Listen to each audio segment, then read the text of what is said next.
Ya, Anda kembali di Bincang Virtual dan pemirsa, apakah memang benar ada perusahaan yang memang justru memanfaatkan momen ini untuk mem-PHK karyawannya seperti itu?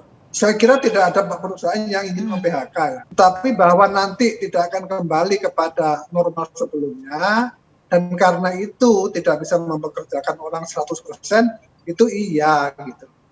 Oleh karena itu ya saya juga ingin memesankan kepada anak-anak saya paling tidak, kepada yang muda-muda itu, kalau tidak ingin di PHK ya kerjalah dengan sebaik-baiknya gitu.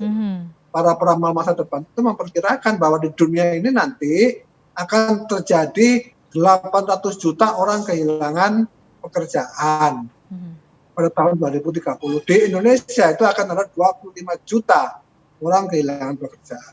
Itu bakal terjadi. Nah, cuman COVID-19 ini mempercepat itu, datangnya itu. Ini untuk saya kira, insentif dari pemerintah sendiri tentunya diperlukan ya Pak ya. Ini ada isu yang beredar bahwa ada perusahaan yang sengaja mengatakan bahwa perusahaannya ini sedang susah sehingga jadi menutup-nutupi supaya mengatakan bahwa terimbas COVID supaya mendapatkan insentif dari pemerintah ataupun mendapatkan keringanan pajak. Bagaimana tanggapannya Pak? Itu juga nggak bisa. Jadi yang ditolong itu adalah perusahaan yang terkena COVID. Tetapi kalau dari awal perusahaannya memang sudah bengek, ya sudah salah urus sebelum COVID, ya nggak boleh dong dia mendapatkan kemudahan-kemudahan itu. Kemudahan ini kan bagi mereka yang terdampak, bukan mereka yang dikelola dengan tidak baik, bukan itu. Iya, Pak Trubus bagaimana Pak tanggapannya Pak? Sebaiknya apa yang harus dilakukan oleh perusahaan supaya memang apa yang harus dilakukan oleh pemerintah untuk membantu perusahaan-perusahaan ini supaya memang tidak terjadi hal-hal seperti yang dikhawatirkan adanya perusahaan yang menutup-nutupi karyawan yang terkena COVID, kemudian juga pura-pura susah begitu ya Pak ya istilahnya supaya mendapatkan keringanan pajak ataupun mendapatkan insentif seperti itu. Kebijakannya seperti apa yang seharusnya dilakukan? Iya itu gini Mbak, tadi sempat ngantuk. Jadi gini, kebijakan yang dilakukan oleh pemerintah ini tentu harus menekankan kepada aspek ini pengetatan pengawasan yang ketat. Jadi itu kebijakannya dalam kapasitas ini MONEV namanya, monitoring evaluasi. Jadi harus dilakukan monitoring evaluasi secara terus-menerus. Kemudian dari pihak Disnaker itu harus melakukan sidak-sidak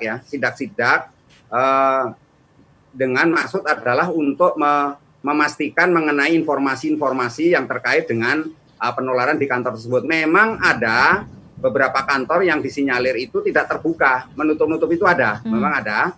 Dan itu kenapa? Karena dua hal. Pertama, memang sengaja kantornya sendiri menutupi supaya tidak ada tindakan dari ini pihak Pemprov, misalnya kalau di Pemprov ya, Disnaker. Tetapi ada juga memang dari sisi karyawannya juga gitu, dari sisi buruhnya juga. Karena apa? Karena nanti kalau ketahuan dia istilahnya terpapar COVID itu bisa mendapatkan sanksi malah dirumahkan atau di PHK. Yeah. Jadi karena itu sebenarnya Disnaker sudah membuat aturan protokolnya itu di 411 itu nomor nama surat keputusan ya, surat keputusan Disnaker nomor 411 kalau nggak salah itu diantaranya adalah bahwa pelapor itu dirahasiakan gitu. Tetapi meskipun dirahasiakan, tetap aja suatu saat juga kantor akan tahu bahwa siapa yang melaporkan. Nah ini kan juga yang menyebabkan kemudian para buruh juga tidak mau istilah terbuka melaporkan kondisinya juga. Jadi karena apa? Karena memang di satu sisi seperti katakan Pak Iwantono tadi, memang buruh ini kan, para karyawan ini kan butuh pekerjaan gitu. Karena kalau nggak ada pekerjaan, bagaimana dia mau istilahnya punya daya beli kan gitu. Jadi kondisi ini memang satu hal yang sangat anomali. Karena apa? Karena memang sifat dari pandemik ini kan susah diprediksi. Jadi berbagai kebijakan yang dilakukan oleh pemerintah memang lebih pada akhirnya meskipun tidak banyak disetujui juga ada pro kontra, yaitu ke persoalan sanksi karena kedisiplinan. Karena sampai hari ini belum ada vaksin apapun yang bisa dipakai untuk menghambat atau sekaligus untuk mematikan virus COVID. Yang ada itu hanyalah kedisiplinan masyarakat. Nah, kedisiplinan masyarakat ini tentu dengan cara yang dipahami karena kita ini negara hukum, tadi sudah disinggung sama Bu Sri ya. tentu kemudian memang aturannya segala sesuatunya itu harus pakai aturan. Nah, sebenarnya apapun bentuk aturan, memang kalau yang ideal itu ya sepanjang ada aturannya saja sudah cukup masyarakat kesadaran, karena kuncinya di masyarakat. Tetapi memang ada sebagian yang menganggap bahwa aturan yang kuat itu ya jangan berupa pergub atau juga bukan peraturan bupati atau peraturan wali kota, tapi harusnya perda, karena perda itu yang bisa memberikan sanksi gitu kan, memberikan sanksi atau pertama apalagi sanksinya sanksi denda. Lah ini kan memang sanksi yang menurut tadi Pak Iwanto juga sebut sebenarnya memberatkan juga, karena itu ada beberapa daerah yang sampai hari ini ada instruksi Presiden nomor 6 tahun 2020 tentang pemberian sanksi bagi pelanggar protokol kesehatan itu, dan di mana menjadikan payung hukum bagi daerah-daerah yang sedang menyusun sekarang ini mengenai pemberian sanksi.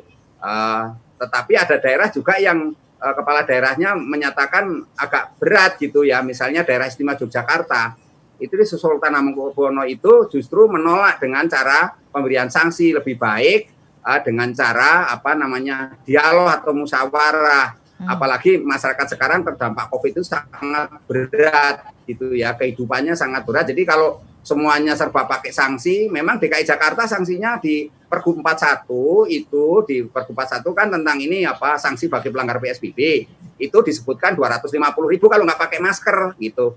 Nah, ini tentu kemudian di Jawa Barat menjadi masalah karena di sana itu hanya ditetapkan 100 sampai 150 kan gitu. Jadi ini tiap daerah juga beda-beda. Apalagi di Banyumas itu ada Perda nomor 2 ditetapkannya justru cuma Rp7.000 gitu.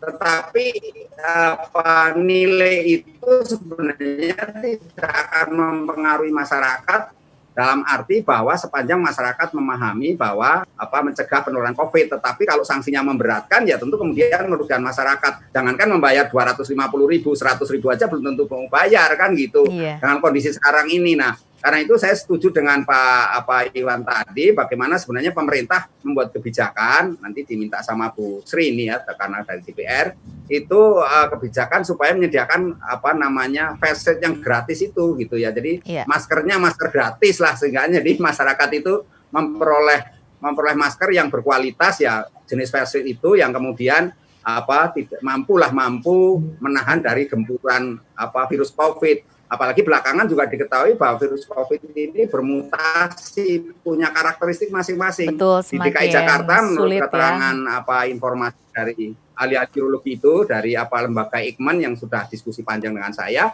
juga menyebutkan punya karakteristik mungkin berbeda dengan yang ada di Bandung, berbeda dengan yang di Semarang, berbeda juga yang di Surabaya gitu. Jadi ini ada karakteristik yang memang bermutasi sesuai dengan situasi iklim di mana tempat virus itu berada. Nah ini juga akhirnya penanganan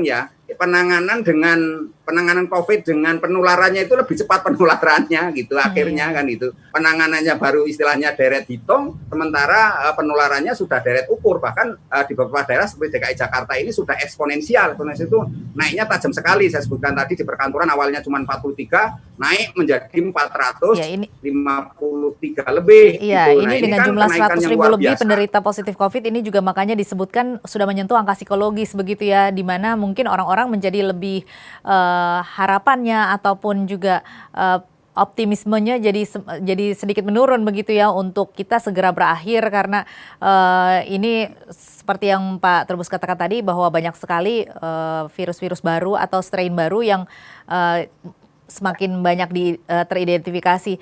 Nanti kita akan saya akan minta pada narasumber-narasumber mengenai closing statement-nya, tetapi kita harus jeda dulu. Pemirsa tetaplah di Bincang Virtual, kami akan kembali sesaat lagi.